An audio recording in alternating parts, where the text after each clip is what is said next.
Bonjour à tous. Un visage, tout d'abord, le visage d'une jeune femme de 30 ans qui hier encore nous était à tous inconnu, celui d'Isabelle Prime bien sûr, cette Française enlevée hier au Yémen avec son interprète. Ce visage, il est à la une ce matin du Courrier de l'Ouest, notamment de Presse Océan encore, et tristement le Parisien constate ce matin qu'il y aura eu moins de 3 mois sans otages français dans le monde. Vous receviez tout à l'heure, Maxime, le rédacteur en chef de Charlie Hebdo, Gérard Billard. Comment ne pas parler ce matin de ce nouveau numéro de l'hebdomadaire, le premier depuis 6 semaines, depuis le numéro dit des survivants. Hier, tous les médias ont montré sa couverture, rouge vif, rouge sang. Depuis ce matin, il est en kiosque, je l'ai feuilleté, bien sûr, pour vous.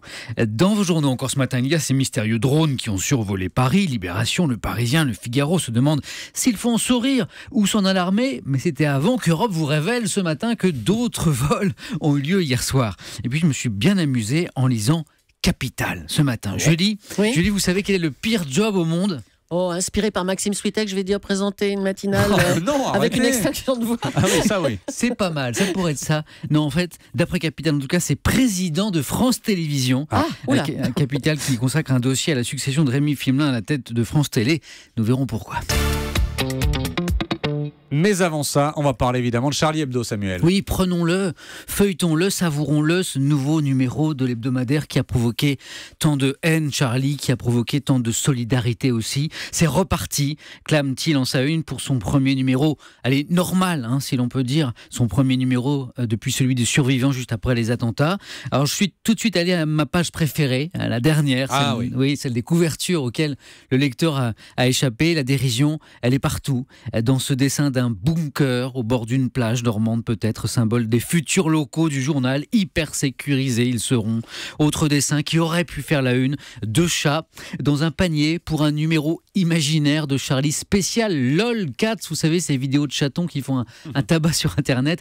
On ne veut plus d'emmerde, commente une bulle, c'est sûr les chatons ça fait moins grincer les dents que le prophète. C'est reparti donc, l'essentiel en effet c'est que le journal soit là, qu'il tente encore de nous faire rire en menant ses combats. Écoutons le dessinateur et nouveau directeur du journal, Rhys, dans le magazine M. Nous sommes là pour empêcher que les limites à la liberté d'expression ne se referment, mais le plus dur, ce sera de retrouver une légèreté d'esprit, cette envie de rire de tout qui était notre ADN en venant assassiner l'équipe de Charlie. Les tueurs ont aussi tué son innocence. Europe 1 vous l'a révélé ce matin, de nouveaux survols de drones ont eu lieu hier soir à Paris. Oui, et faut-il s'inquiéter de ces mystérieux survols ? Vous savez quoi ? Vos gens ne savent pas vraiment ce matin, ils hésitent, se demandent s'il ne faut pas en rire de ces appareils qui ressemblent à des jouets. Il y avait déjà le salon de l'agriculture, voilà la foire des drones à Paris.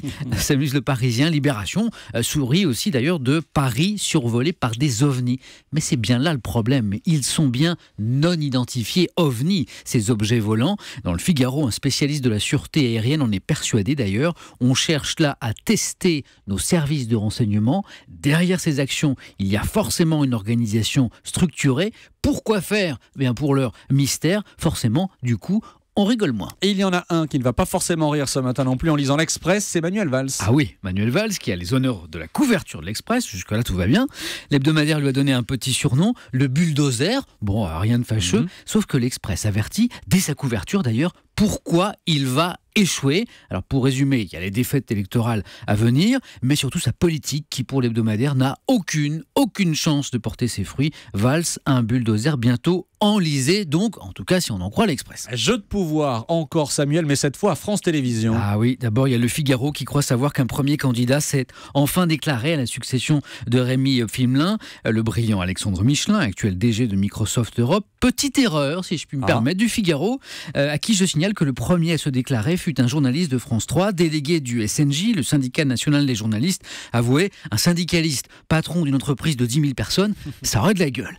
Mais le meilleur ce matin, c'est le dossier que Capital, je vous en parlais tout à l'heure, consacre à la succession du président de France Télévisions. Patron de France Télé, c'est l'un des pires jobs au monde, dit en substance Capital. Il faut supporter les injonctions contradictoires de l'État actionnaire, les pressions du lobby des producteurs, la résistance des bastions syndicaux, le tout sous la surveillance du CSA. Job impossible. Je note tout de même quelques avantages, Maxime. Salaire annuel 400 000 euros, ça va, on peut faire avec. Budget de 2,8 milliards qui donne un sacré pouvoir. Et puis un joli bureau au 8e étage avec vue imprenable sur la Seine. D'ailleurs, la liste des candidats supposés est longue comme le bras, ce qui fait dire à Capital à propos de Pfimelin, tout le monde veut prendre sa place, on se demande pourquoi. Dans cette revue de presse, encore Samuel, une bonne et une mauvaise nouvelle. Oui, toutes deux rapportées d'ailleurs par le site d'information Atlantico. Je vais commencer par la mauvaise. Tant pis. Oui, une éclipse solaire, le 20 mars prochain, qui va priver temporairement, écoutez bien, d'énergie les panneaux photovoltaïques européens, au point de peut-être mettre en péril notre système électrique. Vous savez, c'est la peur du blackout. Pénurie d'énergie, réaction en chaîne et bam, le grand bug. Je tremble. La bonne nouvelle ? Ah, alors ça c'est une analyse très personnelle. Mais si pour la première fois, on s'inquiète d'une pénurie d'énergie solaire en Europe, c'est que le vieux continent a quand même sacrément progressé. Ah, c'est pas faux ça. En matière d'énergie propre. Voilà ma bonne nouvelle. À une autre époque, qu'est-ce qu'on aurait fait ? On aurait remis une pelletée de charbon, on aurait ouvert un peu plus les vannes du gaz, du fioul, on aurait fait chauffer les centrales nucléaires. Ce risque de blackout, c'est donc le signe que les choses changent. Ce sera le dicton du jour, mon dicton du jour. Oula. À toute chose, malheur est bon. Le dicton de Samuel Etienne dans la revue de presse. Merci beaucoup Samuel.